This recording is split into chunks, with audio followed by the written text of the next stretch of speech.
Welcome to V3 news లక్ష్యం సమాజహితం. నేను మీ సాయి సుధా. ముందుగా హెడ్లైన్స్ చూద్దాం. కాంగ్రెస్ పార్టీలో విప్లవాత్మక మార్పులు. పార్టీ మాజీ ఎంపీ చింతామోహన్.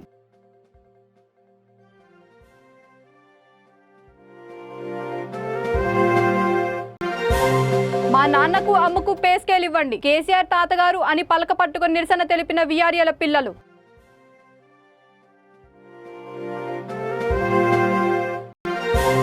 గడప గడపకు సంక్షేమ పథకాలు. వైసీపీ ఉత్తరాంధ్ర జిల్లాల ప్రాంతీయ కన్వీనర్ వైవి సుబ్బారెడ్డి.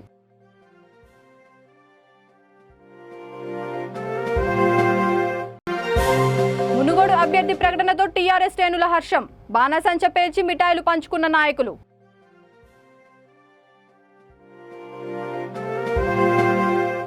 ఇక డీటెయిల్స్ చూస్తే 50 ఏండ్ల తర్వాత ఒక దళిత నేత కాంగ్రెస్ అధ్యక్ష బరిలో ఉండడం శుభపరిణామమని ఆ పార్టీ మాజీ ఎంపీ చింతామోహన్ అభిప్రాయపడ్డారు. కాంగ్రెస్ పార్టీలో విప్లవాత్మక మార్పులు జరుగుతున్నాయని ఆయన అన్నారు. మల్లికార్జున ఖర్గే వివాదరహితుడని, ఆయన కాంగ్రెస్ అధ్యక్షుడిగా రాబోతున్నారని చెప్పారు. కొన్ని కార్పొరేట్ శక్తులు దీన్ని అడ్డుకునేందుకు కుట్ర చేస్తున్నాయని ఆరోపించారు. హైదరాబాద్లో పర్యటిస్తున్న శశి థరూర్ దళిత వ్యతిరేకి అని అన్నారు. ఆయనకి కాంగ్రెస్ గురించి ఏమీ తెలియదన్నారు. కర్ణాటక ప్రాంతం నుంచి మంచి సమర్థుడు, 6 అడుగులు ఎత్తు, చక్కటి వాడు, మచ్చలేనటువంటి మంచి నాయకుడు ఎన్నిక కాబోతున్నాడు. ఒక దళితుడు, ఒక హరిజనుడు, ఒక ఎస్సీ అఖిల భారత కాంగ్రెస్ అధ్యక్షుడు కావడం గమనార్హం. చాలా గొప్ప విషయం. నేను దేశ ప్రజలనే కాదు, రాష్ట్ర ప్రజలనే కాదు, ప్రతి ఒక్కరిని నేను అభినందిస్తున్నా. ఇటువంటి మంచి విప్లవాత్మకమైనటువంటి మార్పులు కాంగ్రెస్ పార్టీలో తీసుకురావడం చాలా గొప్ప శుభ పరిణామం. ఒకవైపు పాదయాత్ర, రాహుల్ గాంధీ పాదయాత్ర, ఇంకొక వైపు ఒక దళితుడిని విప్లవాత్మకమైనటువంటి మార్పులతో ఒక దళితుడిని అఖిల భారత కాంగ్రెస్ అధ్యక్షుని చేయడం అనేది గొప్ప శుభ పరిణామం తెలియజేస్తూ, దయచేసి ఏమైనా ప్రశ్నలు ఉంటే అడగమని నేను ప్రార్థిస్తున్నాను. నాకు ఒక్క సీటు మాత్రమే వైసీపీకి వస్తుంది. ఒక్క సీటు. 26 రాష్ట్ర జిల్లాల్లో 26 సీట్లతో ఆయన పరిమితం కాక తప్పదు. మోడీ గారు ఆయన 300 సీట్లు వచ్చి ఉన్నాయి. లోక్సభ స్థానాలు 100కు లోపు పడిపోవడం ఖాయం. రాహుల్ గాంధీ గారు పాదయాత్ర మొదలుపెట్టాడు, కన్యాకుమారిలో మొదలుపెట్టాడు, కేరళ రాష్ట్రంలో లక్షల మంది పాల్గొన్నారు ఆయన యాత్రలో. కర్ణాటకకు వచ్చేసారు జెండాలు ఎగరేసేదానికే కాదు, ముస్లింలు క్రైస్తవులని చిచ్చు పెడతా ఉంటే వాళ్ళని కలిపేదానికి, అందరం భారతీయులు అని చెప్పేదానికి కులాల మధ్య చిచ్చు పెట్టింది. కులాల మధ్య చిచ్చు పెడితే ఆ కులాల మధ్య చిచ్చు లేకుండా అందరినీ కలిపేదానికి, భాషల మధ్య కూడా చిచ్చు. ఆడపోయి హిందీ అంటారు, అక్కడ తమిళనాడు పోయి వాళ్ళు ఎగురుతారు, హిందీ కాదంటారు. భాషల మధ్య వ్యతిరేక భావాన్ని తీసుకొచ్చేదానికి, ప్రాంతాల మధ్య వ్యతిరేక భావాన్ని తీసుకొస్తున్నటువంటి భారతీయ జనతా పార్టీ యొక్క తప్పుడు మార్గాలని పక్కన పెట్టి భారతీయులందరినీ కలిపి కట్టుగా తీసుకెళ్లేదాని కొరగా జోడో యాత్ర. రాహుల్ చక్కెర ఎందుకు లేదు. నేను పరమాన్నం చేసుకోవాలనుకున్నారు మా వాళ్ళు. పరమాన్నం చేసుకుందని చక్కెర ఎక్కడ, యాలక్కాయలు ఎక్కడ, జీడిపప్పు ఎక్కడ, పాలు పైన ట్యాక్సు, ఇడ్లీ పైన ట్యాక్సు, స్వీటు పైన కూడా ట్యాక్సు. నేను స్వీట్ కొనాలనుకోతే దానిపైన కూడా ట్యాక్స్, మిక్చర్ పైన ట్యాక్స్, చచ్చిపోయిన డెడ్ బాడీల పైన ట్యాక్స్. ఎప్పుడు ఎందుకు ఇన్ని ట్యాక్సులు తగ్గించవయ్యా నేను అడుగుతున్నాను. నీకంటే నాకు ఎక్కువ స్నేహితుడు ఇదే. ఆయన గురించి నాకు చెప్పాల్సిన పని లేదు, అందరికీ తెలుసు. మంచోడు, మంచోడు. ఇంకో 10 పేర్లు పెట్టు, నేను వద్దర్లా. ఏది కాళహస్తి పేరు మార్చుకో, పేరు పెట్టు రాజశేఖర రెడ్డి నగర్ అని పెట్టు. నేను అడిగితే నేను అడగను. ఏం పెడితే బాగు.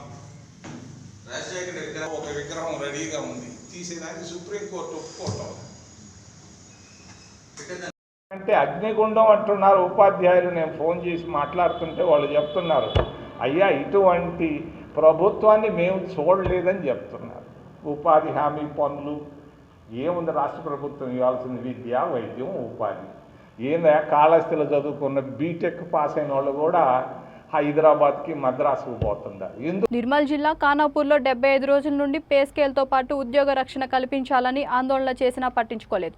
దీంతో ఖానాపూర్కు చెందిన వీఆర్ఏల పిల్లలు పలక మీద సీఎం తాత మా నాన్నకు పే స్కేల్ ఇవ్వండి అని కొందరు, మరికొందరు మా అమ్మకు పే స్కేల్ ఇవ్వాలని పలకపై రాశారు. శిబిరంలో తల్లిదండ్రులతో కలిసి నిరసన వ్యక్తం చేశారు.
గడప గడపకు మన ప్రభుత్వం ద్వారా ప్రజలకు మరింత చేరువై వారి సమస్యలను పరిష్కరించడంతో పాటు సంక్షేమ పథకాలను అందిస్తున్నామని వైసీపీ ఉత్తరాంధ్ర జిల్లాల ప్రాంతీయ కన్వీనర్ టీటీడీ చైర్మన్ వైవి సుబ్బారెడ్డి అన్నారు. దీంతో మరిన్ని స్థానాలను కైవసం చేసుకునేందుకు మార్గం సుగమం అవుతుందని చెప్పారు. గడప గడపకు మన ప్రభుత్వంలో భాగంగా విశాఖ 44వ వార్డు కార్పొరేటర్ బాణాల శ్రీనివాసరావు కార్యక్రమంలో పాల్గొని ఇంటింటికి వెళ్లి సంక్షేమ పథకాలను వివరించి సమస్యలను తెలుసుకున్నారు. ప్రభుత్వ సంక్షేమ పథకాలను ప్రతి లబ్ధిదారుడికి అందేలా కృషి చేయాలని కోరారు.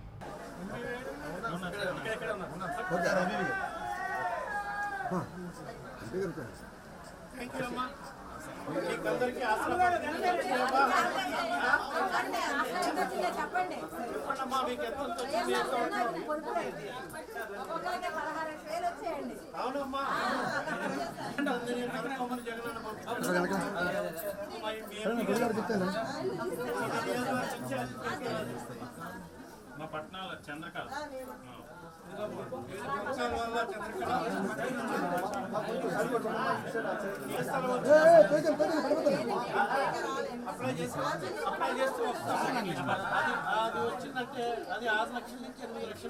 నల్గొండ జిల్లా మునుగోడు నియోజకవర్గ టీఆర్ఎస్ శ్రేణులు సంబరాలు జరుపుకున్నారు. సీఎం కేసీఆర్ మునుగోడు ఉప ఎన్నికల్లో టీఆర్ఎస్ అభ్యర్థిగా కూసుకుంట్ల ప్రభాకర్ రెడ్డి పేరును ప్రకటించిన విషయం విదితమే. దీంతో పార్టీ శ్రేణులు నాయకులు బాణాసంచా పేల్చి మిఠాయిలు పంచుకున్నారు.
ప్రభాకర్ రెడ్డి గారి నాయకత్వం, కేసీఆర్ గారి నాయకత్వం, కేటీఆర్ గారి నాయకత్వం. ఎన్టీఆర్ జిల్లా జీకొండూరు మండలం పినపాక శివారు విద్యానగరంలో భారత పెట్రోలియం కార్పొరేషన్ లిమిటెడ్ చమురు సంస్థ ఎదురుగా ఆయిల్ ట్యాంకర్ డ్రైవర్లు యార్లగడ్ల పైడేశ్వరరావు ఆందోళన చేశారు. తనపై అన్యాయంగా దొంగతనం నింద వేసి తనకు ఆయిల్ లోడింగ్ నిలిపివేశారని ఆరోపణలు చేశారు.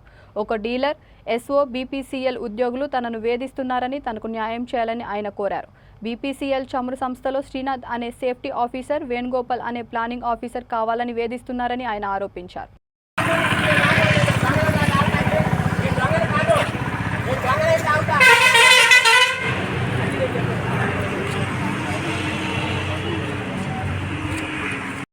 మండలం జీకొండూరు. నా పేరు యార్లగడ్డ పైడేశ్వరరావు. నేను బీబీసీలో డ్రైవర్గా, ట్యాంకర్ డ్రైవర్గా పనిచేస్తున్నాను. నేను సత్యనపల్లి బొంకుకి అన్లోడ్కి వెళ్ళాను. నా బండి ఆయిల్ తీసిందని రకరకాల ఫోటోలు నా దాని మీద క్రియేట్ చేసి బొంకుకు పెట్టారు. బొంకులో మొత్తం నా బండి ఆయిల్ చెకింగ్ చేసుకుని వాళ్ళే డిప్పులు వేసుకుని డిప్పులన్నీ ఇంకా ఎక్కువ ఉండగా అన్లోడ్ చేసుకుని నాకు రిమార్క్ లేకోకుండా నాకు నన్ను నువ్వు వెళ్ళే నీకు బాగోదు, నీ కంపెనీ వాళ్ళకి రాలా, నేను పెట్టి నువ్వు వెళ్ళిపో, నేను నీ కంపెనీ ముందు రాలా, నాది నేను మాట్లాడుతున్నా. నేను ఆ కంపెనీలో రావడానికి లేదని కంపెనీ చెబుతుంది. నా వల్ల తప్పు కానీ రిమార్కు కానీ ఏమన్నా ఉందా నా ఇన్వాయిస్లో? ఈ ఇన్వాయిస్ని బట్టి లోపల శ్రీనాథ్ అనే safety officer, planning officer Venugopal గారు నన్ను ఇబ్బంది పెడుతున్నారు. నా ఇన్వాయిస్లో తప్పు లేనప్పుడు నా మీద దొంగతనం ఎలా నిరూపించి నన్ను బయటికి ఆపుతారు బండి. నా బండి ఇసనపేట డీలరు ఏరే విధంగా ఫోటోలు క్రియేట్ చేసి రకరకాలుగా బండి నెంబరు నాది AP 39 TC 4797 నా బండి నెంబర్తో సహా పెట్టి ప్రతి డీలర్లకి నన్ను అవమానించి ఈ బండి వస్తాయి, ఈ బండిలో 50 లీటర్ల ఆయిల్ తీస్తే తగ్గదు, డిప్పు అలాగే ఉంటుందని చెప్తున్నారు. వాళ్ళు దమ్ముంటే నా బండి దగ్గరికి వచ్చి ఆ డీలర్ అనే ఎదవ నా బండి దగ్గరికి వచ్చి డిప్పేసి నా బండిలోంచి తీసి ఆయిల్ తగ్గిందా తగ్గలేదా చూపించి నాకు నిరూపించాలి అని నేను కోరుకుంటున్నా. పాలనా వికేంద్రీకరణకు మద్దతుగా కార్యాచరణ చేపట్టేందుకు 2 రోజుల్లో వికేంద్రీకరణ జేఏసీ సమావేశం జరగనుందని మంత్రి గుడివాడ అమర్నాథ్ తెలిపారు. రైతుల పేరుతో రియల్ ఎస్టేట్ వ్యాపారులు చేస్తున్న పాదయాత్రపై చర్చించేందుకు ఉమ్మడి విశాఖ జిల్లా వైకాపా సమన్వయకర్త వైవి సుబ్బారెడ్డి నేతృత్వంలో కీలక నేతలతో సమావేశం నిర్వహించామన్నారు. అమరావతి నుంచి అరసవల్లి వరకు కొనసాగే పాదయాత్రపై చర్చించామన్నారు. టీడీపీ జెండాను వాళ్ళ అజెండాగా మార్చుకొని యాత్రను కొనసాగిస్తున్నారని అమర్ వివరించారు. డ్యాన్స్ వేసుకోవచ్చు కదా, అక్కడే తొడలు కొట్టుకోవచ్చు కదా. ఈరోజు ఆ రోడ్ల మీద ఆడవాళ్ళ డ్యాన్సులు ఏంటి, వారి తాలూకా హావభావాలు ఏంటి, అసలు మీ ఉద్దేశం ఏమిటి, ఎవరిని రెచ్చగొట్టడానికి కార్యక్రమాలు చేస్తూ ఉన్నారు, అసలు మీ తాలూకా ఎజెండా ఏమిటి? మీ తాలూకా ఎజెండా అలా తెలుగుదేశం పార్టీ జెండా. ఈ అమరావతి రైతుల పేరుతో జరుగుతున్నటువంటి పాదయాత్ర చేస్తున్నటువంటి ఈ వ్యక్తులు ఎవరైతే ఉన్నారో వారికి ఉన్నటువంటి ఎజెండా అలా తెలుగుదేశం పార్టీ జెండా మాత్రమే అనేటువంటిది ఈరోజు ప్రజలు గమనిస్తూ ఉన్నారు. చంద్రబాబు నాయుడు గారి తాలూకా విధానాన్ని, ఆయన ఆలోచనల్ని, ఆయన తాలూకా భూములు కాపాడడం కోసం, ఆయన తాలూకా రియల్ ఎస్టేట్ని చేయడం కోసం, వారి కోసం ఈ యాత్రలు చేసి ఈరోజు ఈ ప్రాంతం మీదకి వచ్చి ఈ ప్రాంతం మీద దండయాత్ర చేస్తామనంటే ఈరోజు అందరూ ఒకలా ఉండరు కదా. మన చేతుకున్నటువంటి 5 ఏళ్ళే ఒకలా ఉండవు. ఈరోజు అందరూ కూడా సామరస్యంగా జరిగిపోవాలని చెప్పి అనుకుంటాం. కానీ లేనిపోయినటువంటి ఇబ్బందులు వస్తే ఎవరు దీనికి బాధ్యత వహించాలి? ప్రభుత్వం ఇవ్వాల్సినటువంటి సెక్యూరిటీ ఇస్తుంది, ప్రభుత్వం చేయాల్సినటువంటి సహకారం బాధ్యతగా చేయాల్సినటువంటి సందర్భం ఉంది. కాబట్టి ఒకవేళ ఇష్టం లేకపోయినప్పటికీ ఇది కరెక్ట్ కాదని చెప్పి ఈ ప్రాంతాల మధ్య విద్వేషాలు రెచ్చగొట్టేటువంటి క్రమంలో ఇది కరెక్ట్ కాదని తెలిసినప్పటికీ ఈరోజు సెక్యూరిటీ ఇచ్చేటువంటి కార్యక్రమం చేస్తూ ఉన్నాం. కానీ ఏమనంటే మేము కోర్టు నుంచి ఆర్డర్ తెచ్చుకున్నాం, కోర్టు మాకు పర్మిషన్ ఇచ్చింది, కోర్టు మమ్మల్ని నడవమంది, కోర్టు మమ్మల్ని పాదయాత్ర చేయమంది, కోర్టు మమ్మల్ని అరసవిల్లి వెళ్ళమంది అన్నారు. కోర్టు డ్యాన్స్లు వేయమని చెప్పిందా? కోర్టు ఎక్కడన్నా తొడలు కొట్టమని చెప్పిందా? ఎవరు ఆ జడ్జి గారు చెప్పమనండి. ఎక్కడన్నా ఏ జడ్జిమెంట్లో అన్నా వాళ్ళకి ఇచ్చినటువంటి ఆర్డర్లో, పాదయాత్రకి ఇచ్చినటువంటి ఆర్డర్లో మన సహజంగా ఒక పోలీసు పర్మిషన్ ఇచ్చినప్పుడు ఏం చేస్తారండి? పోలీస్ పర్మిషన్ ఇచ్చినప్పుడు మీకు ఈ పలానా టైం నుంచి పలానా టైం వరకు, లేదా పలానా ప్రాంతం నుంచి పలానా ప్రాంతం వరకు పాదయాత్ర చేసుకోండి, మీరు వెళ్ళేటువంటి క్రమంలో మీ సౌండ్ సిస్టమ్ ఈ సౌండ్ దాటకూడదు, ఈ టైమింగ్ దాటకూడదు, లేదా ఇంతమంది మనుషులకి మించి ఉండకూడదు అనేటువంటివి చేస్తారు. మీ కోర్టు ఇచ్చినటువంటి ఆర్డర్లు తొలగొట్టమని ఉందా? ఏమైనా ఇచ్చారా కోర్టులో? ఏమన్నా కోర్టు ఇచ్చినటువంటి మీకు పర్మిషన్ ఆర్డర్లో తొలగొట్టమని ఒకరికి, చెప్పులు చూపించమని ఒకరికి, డ్యాన్స్లు వేయమని ఒకరికి? ఏం జరుగుతుంది? ఇది ఏదేమైనప్పటికీ, వారి ఉద్దేశాలు ఏమైనప్పటికీ, వారి ఎజెండా ఏదైనప్పటికీ, ఈ ప్రాంతం ఉత్తరాంధ్ర ప్రాంతంలో ఉన్నటువంటి ప్రజల తాలూకు ఆకాంక్ష ఒక్కటే, వికేంద్రీకరణకు మద్దతుగా నిలబడాలి, విశాఖపట్నం రాజధానిగా చేసుకోవాలి. దానికి అందరం కూడా కట్టుబడి ఉన్నాం. త్వరలోనే ఈరోజు రేపట్లో మొన్నే రౌండ్ టేబుల్ సమావేశం ద్వారా ఏదైతే పార్టీలకు అతీతంగా ఒక జేఏసీ ఫామ్ చేయాలని చెప్పి నిర్ణయం తీసుకున్నామో, రేపు ఎల్లుండిలో కొత్త జేఏసీ కూడా ఏర్పాటు అవబోతూ ఉంది. జేఏసీ ద్వారా ఆ జేఏసీలో జరిగేటువంటి నిర్ణయాల్ని ప్రజల ముందు పెడతాం. కలిసి వచ్చినటువంటి వారు అందరూ కూడా కలిసి వస్తారు. దాని తద్వారా కార్యక్రమాలు జరుగుతాయి. పీస్ఫుల్గా ఎవరికి ఏ రకమైనటువంటి ఇబ్బంది లేకుండా శాంతియుతంగా చేయాల్సినటువంటి వికేంద్రీకరణకు మద్దతుగా చేపట్టేటువంటి అన్ని కార్యక్రమాలు జేఏసీ తీసుకున్నటువంటి నిర్ణయం మేరకు జరుగుతాయి. తద్వారా ముందుకెళ్తామనేటువంటి విషయాన్ని మీ ద్వారా మరొకసారి తెలియజేస్తా ఉన్నాం. రేపు నిర్ణయం తీసుకుంటుంది. జేఏసీ ఏర్పాటు కాబోతోంది. అందరి తాలూకా డెసిషన్స్, అందరి తాలూకా ఉద్దేశాలు ఎవరెవరిని స్టేక్ హోల్డర్స్గా ఉంటే బాగుంటుంది అనేటువంటి దాని మీద చర్చ జరుగుతుంది. ప్రాబబ్లీ రేపు ఎల్లుండిలో జేఏసీ సమావేశం జరుగుతుంది. సమావేశం ద్వారా ఏ రకమైనటువంటి పాదయాత్ర చేయాలా, పాదయాత్ర ఇన్ ద సెన్స్ ఒక పెద్ద ప్రొసెషన్ ఏదైనా తీయాలా, లేదా ఒక సమావేశం పెట్టాలా, లేదా గ్రామ స్థాయిలో వార్డు స్థాయిలో సమావేశాలు జరపాలా, దీనికి మద్దతుగా బైక్ ర్యాలీలు నిర్వహించాలా, ఏం చేయాలి, ఇలాంటివన్నీ కూడా రేపు జేఏసీ వారి తాలూకా ఆలోచన విధానం మేరకు శాంతియుతంగా ఈ ప్రాంతం తాలూకా ఆకాంక్షల్ని రాష్ట్రంలో ఉన్నటువంటి ప్రజల కన్నా ఈ 29 గ్రామాలు పేరు చెప్పుకొని ఈరోజు మా మీద దండయాత్రకు వస్తున్నటువంటి ఈ వ్యక్తులకి, చంద్రబాబు నాయుడు లాంటి వ్యక్తులకి, వారు సపోర్ట్ చేస్తున్నటువంటి వ్యక్తులకి వీరందరూ కూడా తెలియజెప్పేటువంటి కార్యక్రమాన్ని జేఏసీ ద్వారా చేయబోతాం. ఒకటే కోరుతున్నాం, వారి తాలూకా ఉద్దేశం అక్కడ అమరావతి రాజధాని అనేటువంటి దానికన్నా తద్వారా అక్కడ లబ్ధి పొందేటువంటి క్రమం ఎక్కువ కనబడతా ఉంది. చంద్రబాబు నాయుడు గారికి ఆయన భూములు, ఆ భూములకు తాలూకా రేట్లు ఎక్కడ తగ్గిపోతాయి అనేటువంటి ఉద్దేశం. మేమే అమరావతికి వ్యతిరేకం కాదే. అమరావతితో పాటు విశాఖపట్నం, రాయలసీమ ప్రాంతాలు కూడా మంచి జరగాలని చెప్పి కోరుకుంటా ఉన్నాం. సో అది మానేసి మాకు 29 గ్రామాల మీద 26 జిల్లాలకు సంబంధించినటువంటి ప్రజల తాలూకా పెట్టుబడి అంతా తీసుకుని వెళ్ళి 29 గ్రామాల మీద పెట్టమని చెప్పి ఏ చట్టం చెప్పిందండి? ఏ కొంచెం బుర్ర ఉన్నటువంటి వ్యక్తి అన్నా, కొంత ఆ ప్రాంతం మీద రాష్ట్రంలో నాయకత్వం చేసేటువంటి ఏ వ్యక్తి కన్నా 26 జిల్లాలు ఉన్నప్పుడు 29 గ్రామాల మీద 1,00,000 కోట్లు పెట్టి 26 జిల్లాల్ని వదిలేయాలని అంటే ఏ సామాన్యమైనటువంటి వ్యక్తికి కూడా ఇది అంగీకరించేటువంటి పరిస్థితి ఉండదు. అందుకే నేను దీన్ని వ్యతిరేకిస్తూ ఉన్నాం. సో 3 ప్రాంతాలు అభివృద్ధి చెందాలి, దానికి కావాల్సినటువంటి అన్ని విధాలుగా అనుకూలమైనటువంటి విశాఖ ఏయూ సహకారంతో 2022-23 విద్యా సంవత్సరానికి లోమ్ కారా విశ్వవిద్యాలయాలతో తమ దేశం ఒప్పందం కుదుర్చుకోవడంపై టోగో దేశపు విద్యాశాఖ మంత్రి హర్షం వ్యక్తం చేశారు. ఏయూను సందర్శించిన ఆయన తమ దేశానికి ఏయూ చేస్తున్న విద్యా సహకారంపై చర్చించారు. అనంతరం మీడియాతో మాట్లాడుతూ పశ్చిమ ఆఫ్రికా దేశమైన తమ టోగోలోని భారత రాయబారి సంజీవ్ టోండన్ చొరవతో టోగో ఆంధ్ర విశ్వవిద్యాలయం మార్చి 2022 ఎడ్యుకేషన్ ఫెయిర్లో ప్రవేశించినట్లు తెలిపారు. రీసెర్చ్ ఆంధ్ర యూనివర్సిటీ పరంగా జరుగుతున్నటువంటి అభివృద్ధి కూడా వారికి చెప్పిన నేపథ్యంలో మరి ఈ రోజున డాక్టర్ వటేబా ఈజ్ విజిటింగ్ ద యూనివర్సిటీ, మన ఆంధ్ర యూనివర్సిటీకి విజిట్ చేయడం జరుగుతుంది. ఆంధ్ర యూనివర్సిటీకి వారు విజిట్ చేసి మనం రీసెంట్గా టేకప్ చేసినటువంటి టెక్ స్టార్టప్ హబ్ని ఆల్రెడీ ఆయన విజిట్ చేయడం జరిగింది. విజిట్ చేసిన పిమ్మట ఆయన మన ఫార్మసీ కాలేజీని కూడా విజిట్ చేయడం జరిగింది.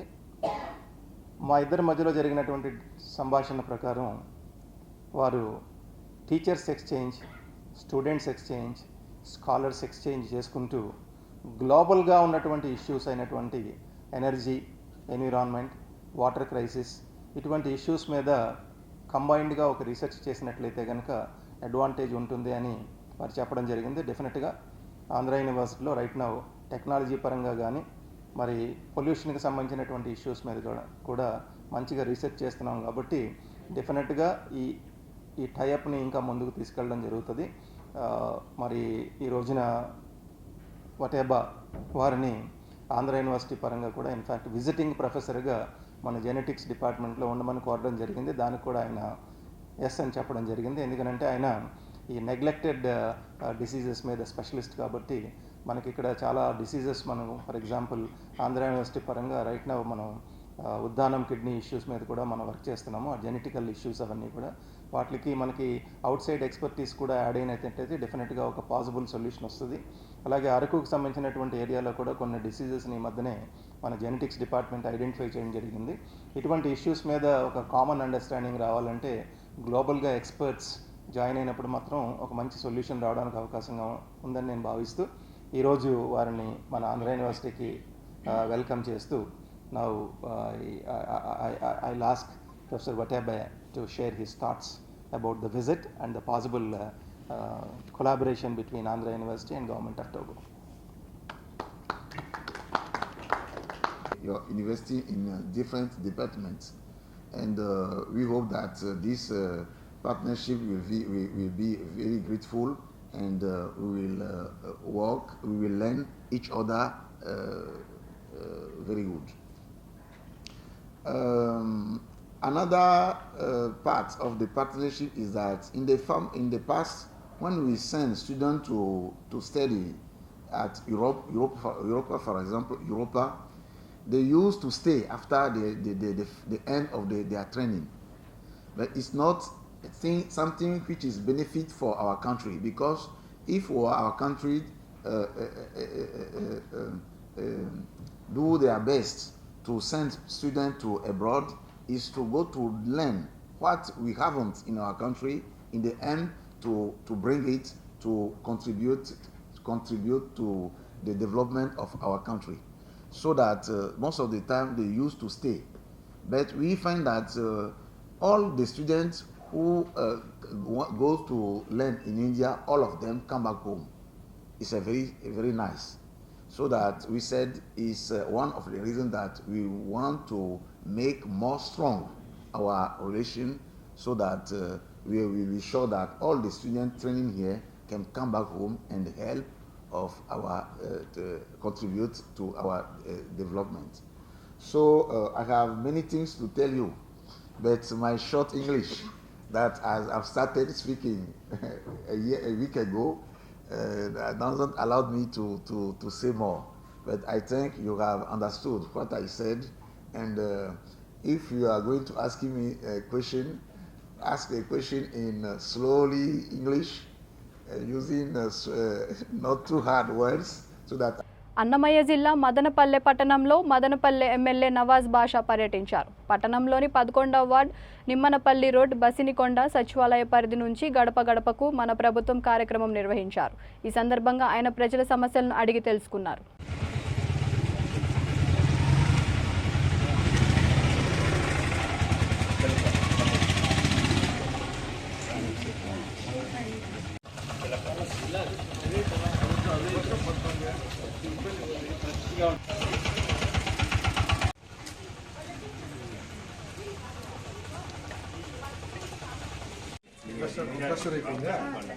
రాష్ట్ర పెన్షన్ వస్తుంది పెద్దమ్మా, పెన్షన్ వస్తుందా 1వ తారీఖు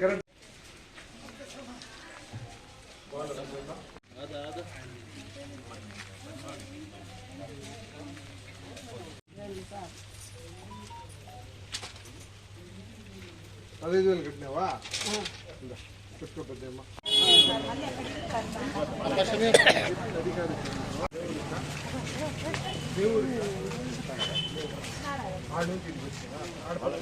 భారతదేశంలోని ప్రతి పౌరుడు స్వేచ్ఛగా బతికే హక్కును తమకు భారత రాజ్యాంగం కల్పించిందని పలువురు ప్రముఖులు విశ్లేషించారు.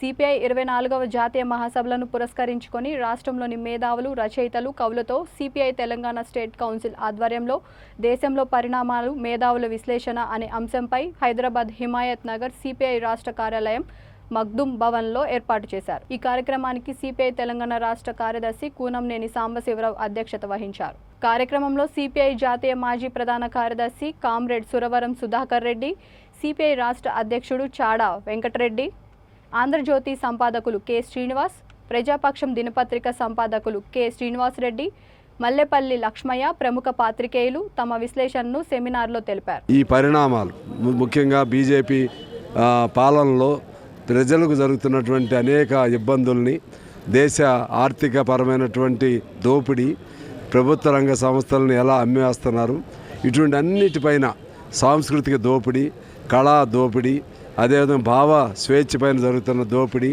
అన్నిటిపైన వివరణగా ఉండే విధంగా ఒక విశ్లేషణతో కూడినటువంటి సెమినార్ని పెట్టాము.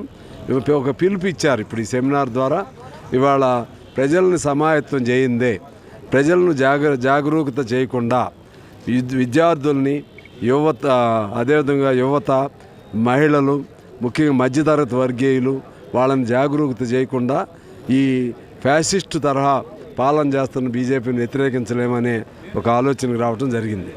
దాంతోపాటు ఇవాళ వాళ్ళు ఏ విధంగా ఇవాళ సాంస్కృతిక రంగంగా గ్రామాల్లో సొచ్చుకుపోతున్నారనేది కూడా వక్తలు చెప్పారు. అందులో భాగంగా కులాలు బీసీ అనేది ఉంటే మళ్ళీ బీసీల్లో మోస్ట్ బ్యాక్వర్డ్ అనే పేరుతో మళ్ళీ అందులోనే పరస్పర ఘర్షణలు లేపటం, లేకపోతే అనేక పండుగలు పబ్బాలు సంస్కృతి సాంప్రదాయాల్లో వాళ్ళకి సంబంధించినటువంటి వాళ్ళని ఎలా చూపించటం, ఆ విధంగా ప్రజలకు సంబంధించినటువంటి పండుగలు ప్రజలకు సంబంధించినటువంటి ఉత్సవాలను కూడా వాళ్ళు హైజాక్ ఎలా చేస్తున్నారో కూడా వివరణ చేయటం జరిగింది. కాబట్టి సాంస్కృతిక పరంగా కూడా దాన్ని కమ్యూనిస్ట్ పార్టీ సాంస్కృతిక దోపిడీ జరగకుండా అడ్డుకోవాల్సిన అవసరం కూడా గుర్తించింది. ఇలా అనేక అంశాలపైన ఇవాళ మంచి పెద్ద ఎత్తున వ్యతిరేకంగా నిరంకుశ పాలనకు వ్యతిరేకంగా ప్రజల్ని సమాయత్తం చేయడంలో మా వంతు పాత్ర, శాంతి సంఘంగా మా వంతు పాత్ర మేము చేస్తాం.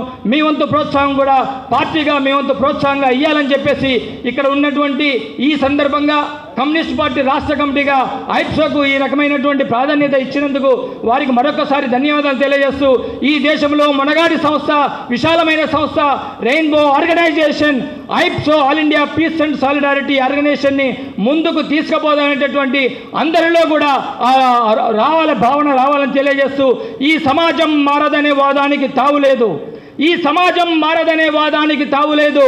ఎంత పెద్ద దోపిడీ వ్యవస్థ అయినా, నియంతృత్వ పాలన అయినా, చైతన్యం ప్రజల చైతన్యం అనేటటువంటి రంపెపు కోతకు తెగి నేల కూలక మారదనేటటువంటి సత్యాన్ని రుజువు చేద్దాం. మనం అందరం కూడా కలిసికట్టుగా ముందుకు పోదామని తెలియజేస్తూ మీ అందరికీ కూడా ధన్యవాదాలు తెలియజేస్తూ ముగిస్తున్నాను. Thank you to one and all. Stalin కాలంలో 12 మందిని ఉరిదీసింది ఎట్లా? చైనాలో తమతో సెంట్రల్ కమిటీలో పనిచేసిన విభేదాలు ఉండొచ్చు. డబ్బుల కోసమని మనుషులకు ఉరిశిక్షలు వేయడం ఏంటంటే ఒక స్వేచ్ఛను వీళ్ళు హరిస్తారు. కార్మిక నియంతృత్వం పేర వీళ్ళు నియంతృత్వాన్ని పేరుతో నిజంగా ఫ్యూడల్ రాచరికంలోకి మధ్యయుగంలోకి తీసుకుపోతున్నాయి. వీళ్ళదే పెద్ద ఇస్లామిక్ ఛాందస్తంలోకి ఒక భ్రమలు చాలా కాలంగా ఉన్నాయి. అది కాదు గ్రామ్సీ చెప్పిన పౌర సమాజం, లూయి చెప్పిన మానవీయ తత్వం, రోజా లగ్జంబర్గ్ చెప్పిన మార్తా హార్నేకర్ చెప్పిన కమ్యూనిజం అంటే నిత్య పరిణామశీలంగా ఉంటూనే నిజమైన కార్మిక వర్గ నియంతృత్వం కాదు, కార్మిక వర్గ ప్రజాస్వామ్యం అనేది చెప్పగలరు. మనం ఖచ్చితంగా దానికి సాటి చెప్పాలా. మనం నియంతృత్వం కాదు, నిరంకుశత్వం కాదు. దురదృష్టం ఏంటంటే చైనాలో మన సెంట్రల్ కమిటీ సభ్యులకే ఇద్దరికి ఉరేసిందంటే ఎట్లా ప్రజలు నమ్ముతారు? కమ్యూనిస్టు పార్టీ మేనిఫెస్టో త్రిపుర ముఖ్యమంత్రి నృపేన్ చక్రవర్తి మా రాష్ట్రంలో మేము ఉరి శిక్షలు అమలు చేయమని చెప్పారు. ఇస్లామిక్ కంట్రీస్ విభేదాలు ఉంటాయి. మొన్న పోటీ జరిగి ఉంటుంది సాంబశివరావుకి పల్లాకి. ఎంత అద్భుతంగా కమ్యూనిస్టు పార్టీ అని కానీ వేరే పార్టీ అట్లా కూర్చుంటారు ఒక వేదిక పైన. అది కమ్యూనిస్టు పార్టీ ఒక గొప్పతనం. మన ప్రయోజనాల కంటే, మన పర్టికులర్స్ కంటే, జనరల్ యూనివర్సాలిటీ, నీ సొంత ప్రయోజనాల కంటే, నీ యొక్క వ్యక్తిత్వం కంటే, నీ ప్రయోజనాల కంటే ప్రజలు, పీడిత ప్రజల విముక్తి, ప్రజల కోసం త్యాగం, సమస్త ప్రపంచాన్ని మానవీయంగా వెలిగించే సమాజం కోసం నీవు భస్మం అయినప్పుడు మన ప్రయోజనాలు మనకు అడ్డు రానిరావు. అది కమ్యూనిజం మనకిచ్చిన గొప్ప త్యాగపూరితమైన సిద్ధాంత సంపద. తెలంగాణ పార్టీ అధినేత్రి వైఎస్ షర్మిల శుక్రవారం తెలంగాణ ప్రాజెక్టుల పేరుతో జరిగిన అవినీతిపై ఢిల్లీ సిబిఐ కార్యాలయంలో ఫిర్యాదు చేశారు. దీనిపై విచారణ జరిపించాలని ఆఫీసులో వినతి పత్రం ఇచ్చారు. కాళేశ్వరం ప్రాజెక్టు పేరుతో మెగా కంపెనీలతో కలిసి 1,00,000 కోట్ల అవినీతి జరిగిందని వైఎస్ షర్మిల తెలిపారు.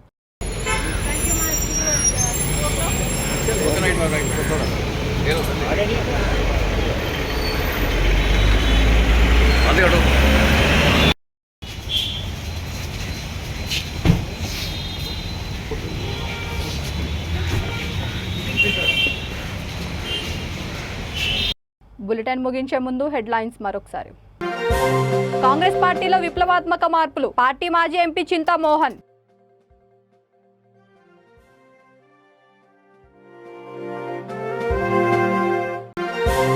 మా నాన్నకు అమ్మకు పే స్కేల్ ఇవ్వండి, కేసీఆర్ తాతగారు అని పలక పట్టుకుని నిరసన తెలిపిన విఆర్ఏల పిల్లలు.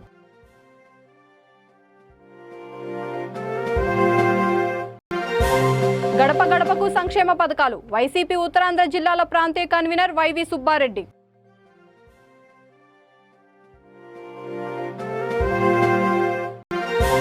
మునుగోడు అభ్యర్థి ప్రకటనతో టీఆర్ఎస్ శ్రేణుల హర్షం. బాణసంచ పేర్చి మిఠాయిలు పంచుకున్న నాయకులు.